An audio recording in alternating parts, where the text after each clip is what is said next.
नमस्कार। जैसा कि आपके संज्ञान में है, पिछले कुछ दिनों में कुछ तथ्य सामने आए हैं।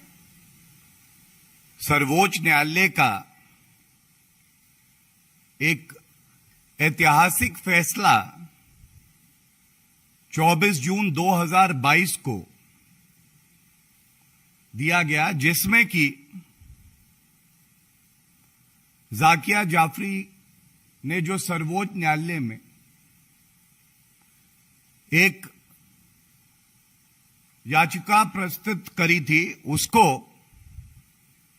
खारिज किया गया।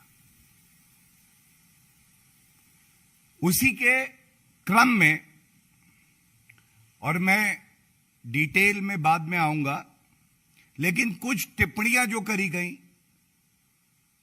उसके बाद खुद को जो मानव अधिकार है उसकी रक्षा करने का ठेका लेके बैठे कुछ लोग और उनका असली चरित्र सामने आया, और किस तरह से देश में एक नफरत का माहौल बुना जा रहा है, और इन नकारात्मक शक्तियों को कैसे विपक्ष की जो पार्टियां हैं, खासकर कांग्रेस पार्टी है, उसका संरक्षण प्राप्त है, यह भी उभर के आता है।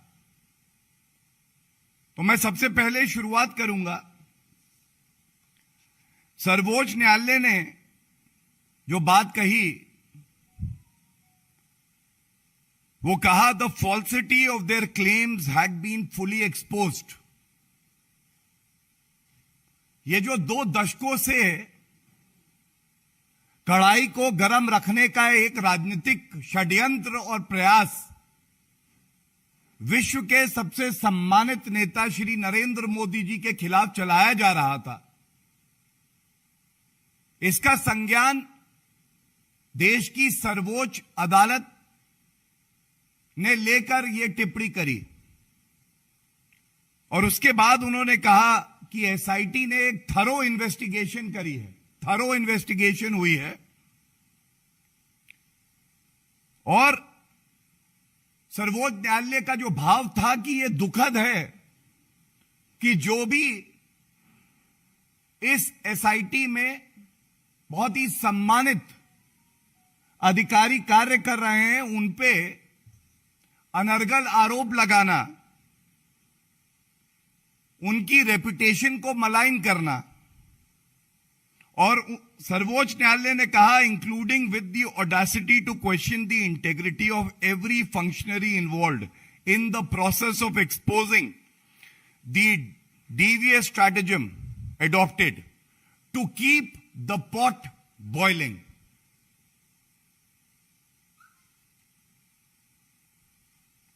और इसके बाद जो कहा वो बेहद महत्वपूर्ण है, और वहीं से जो आज की प्रेस का मुद्दा है उसको मैं आपके समक्ष रखूंगा। To keep the pot boiling obviously for ulterior design, as a matter of fact all those involved in such abuse of process need to be in the dock and proceeded with in accordance with law.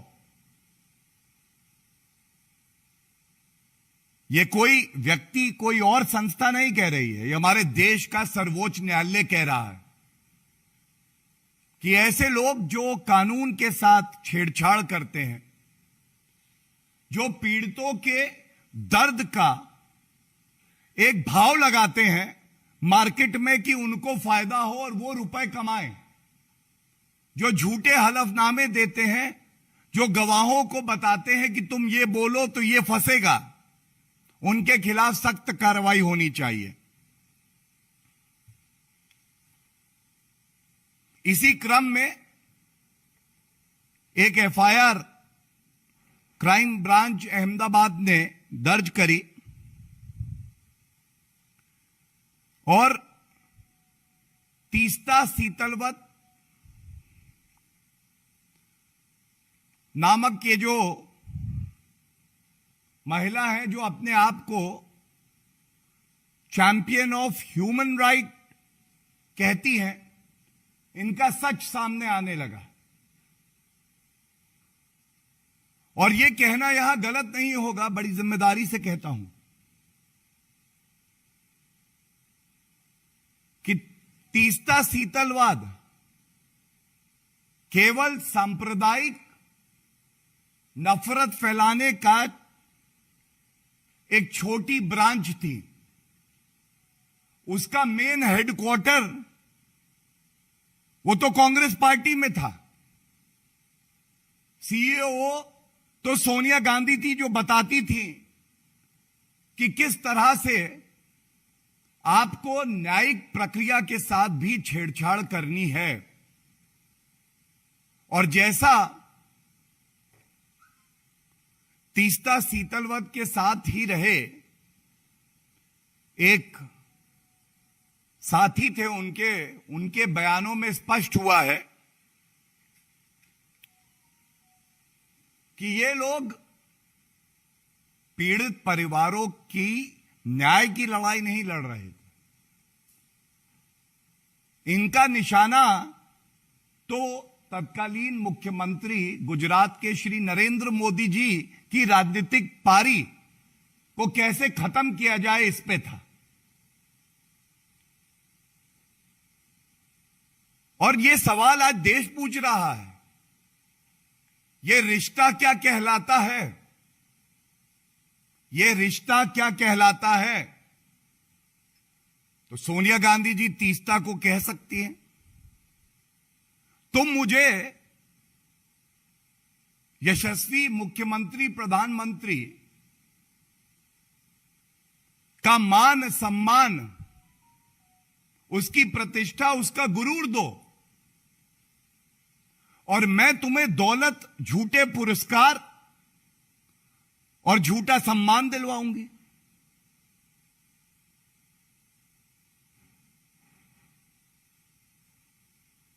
किस तरह से इसी कड़ी को आगे बढ़ाते हुए तीस्ता शीतलवाद पीड़ित परिवारों के समक्ष जाती हैं और उन पीड़ित परिवारों को नहीं पता कि ये जो रिश्ता बुन रही हैं तीस्ता शीतलवत, तुम मुझे अपना दर्द दो, मैं तुम्हें कुछ नहीं दूंगी बदले में, मैं खुद नाम कमाऊंगी, झूठे पुरस्कार लूंगी, सर्वोच्च न्यायालय और एसआईटी को गुमराह करूंगी और अपना फायदा देखूंगी। तो पुनः सवाल उठता है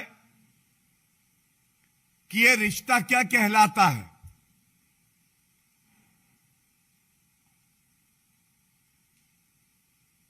और दुख की बात क्या है, जो सबसे अहम बिंदु है,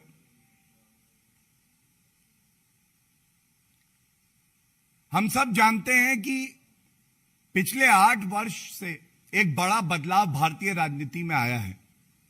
यहां कोई नागरिक दूसरे से ऊपर नहीं है, वीवीआईपी नहीं है।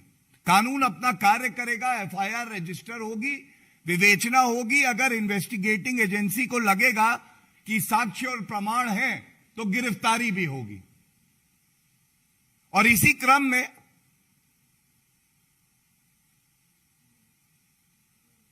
तीस्ता शीतलवत की गिरफ्तारी होती है। लेकिन विचित्र एक षड्यंत्र देश के खिलाफ रचने में सबसे अग्रणी भूमिका निभाती है फिर से कांग्रेस पार्टी। मैं सुन रहा था कल कांग्रेस के वरिष्ठ नेता, एक प्रदर्शन चल रहा था। प्रदर्शन था कि देश का लोकतंत्र खतरे में आ गया है क्योंकि तीस्ता शीतलवत, जो कि झूठे हलफनामे देती हैं और कई और आरोप हैं जो अभी मैं आपके समक्ष रखूंगा, अगर उनकी गिरफ्तारी हुई है तो लोकतंत्र खतरे में आ गया है। तो आज एक सवाल पूछना इस मंच से जरूर बनता है। कृपया करके श्री अजय माकन जी और जयराम रमेश जी जो वहां प्रदर्शन में दिखाई दिए, और सोनिया गांधी और राहुल गांधी के इशारे के बिना तो कांग्रेस का कोई लीडर कहीं जाता नहीं है। तो आज ये पूछा जाएगा, मैंने वो टिप्पणी सर्वोच्च न्यायालय के आदेश की आपके समक्ष रखी। पहला सवाल है कांग्रेस पार्टी से कि क्या इस देश की सर्वोच्च न्यायालय में आपकी आस्था नहीं है?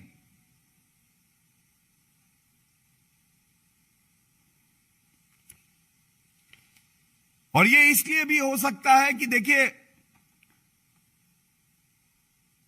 हमने देखा किस तरह से राहुल गांधी और कांग्रेस पार्टी की सर्वोच्च न्यायालय में आस्था भी सुविधा के अनुसार होती है। उनका एक वक्तव्य है जिसमें उन्होंने कहा था, मोदी के 3-4 दोस्त देश चला रहे हैं, देश की न्याय व्यवस्था पर राहुल गांधी ने उठाए सवाल। और इसके बाद जब यह फैसला आया, बहुत पीड़ा से मैं आपके समक्ष ये बात रखता हूं,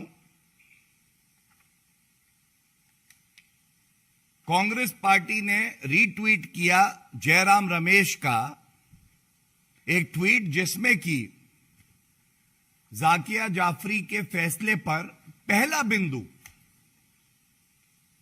मैं आपका ध्यान आकर्षित उस पर करूंगा, और वो कहता है, जाकिया जाफरी मामले में सर्वोच्च न्यायालय का निर्णय अत्यंत निराशाजनक है। और फिर कुछ सवाल वो उठाते हैं। मैंने ये आपको राहुल गांधी का वक्तव्य और अभी की इनकी प्रेस विज्ञप्ति इसलिए दिखाई कि जो माननीय सर्वोच्च न्यायालय ने बात कही कि कुछ लोग ऐसे हैं जो इसमें राजनीतिक विद्वेष से देश के आदरणीय प्रधानमंत्री जी को टारगेट कर रहे हैं। दूसरी बात, वो चाहते हैं कि कढ़ाई जो है हमेशा गर्म रहे, सांप्रदायिक तेल से, कांग्रेस पार्टी की आग से, क्योंकि कांग्रेस पार्टी एक हताशा भरी, निराश पार्टी है। वो जानती है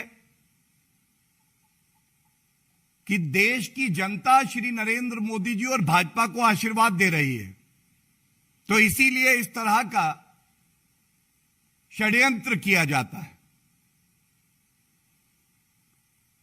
और यह कहना गलत नहीं होगा कि सर्वोच्च न्यायालय के आदेश के बाद दूध का दूध और जहर का जहर, दूध का दूध और जहर का जहर सामने आ गया। 20 साल तक श्री नरेंद्र मोदी जी ने एक आदर्श नागरिक क्या होता है इसका उदाहरण दिया। मामला लंबित था, सब जुडिस मैटर में एक शब्द नहीं कहा। कहा जाता है justice delayed is justice denied, and in this case for sure if this is the criteria then justice was delayed. But showing his firm commitment in the ethos of the Constitution,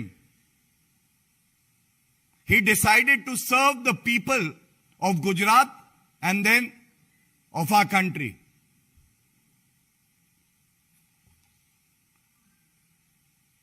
आज ये सवाल पूछा जाएगा, ये दूसरा सवाल है कि जब ये अरेस्ट हुई तीस्ता सीतल वध की, अगर इनकी आस्था न्यायालय में होती तो देश की न्यायालय ने ही पुलिस कस्टडी 2 जुलाई तक तीस्ता सीतल वध की दी है। तो ऐसा क्यों है कि आपको उस न्यायालय का भी जो आदेश है वो स्वीकार नहीं है? आप प्रदर्शन करते हैं। सर्वोच्च न्यायालय का आदेश आप मानेंगे नहीं, जो निचली अदालत है, ट्रायल कोर्ट है, वो कहती है पुलिस कस्टडी 2 जुलाई तक दी जाती है, वो आप मानेंगे नहीं। अगर आप भारत की अदालतों को नहीं मानेंगे तो कहां की अदालत को मानेंगे? और ये क्यों हो रहा है, ये बताना भी बड़ा आवश्यक है। मैंने जैसा पहले कहा कि तीस्ता सीतलवत केवल एक ब्रांच ऑफिस थी। जो हेड ऑफिस मुख्यालय था वो कांग्रेस पार्टी का दफ्तर और सोनिया गांधी खुद थी, जिनको इससे कोई मतलब नहीं था कि पीड़ितों को इंसाफ मिले। कांग्रेस पार्टी का एक ही मकसद था कि उनको राजनीतिक लाभ मिले। और इसीलिए मैं आपको दिखाता हूं कि यह रिश्ता किस तरह का था, कितनी निकटता थी। गिरफ्तारी के बाद प्रोटेस्ट करने कांग्रेस पार्टी के सीनियर लीडर्स पहुंचते हैं। ये सोनिया गांधी और राहुल गांधी के इशारे पर ही होता है।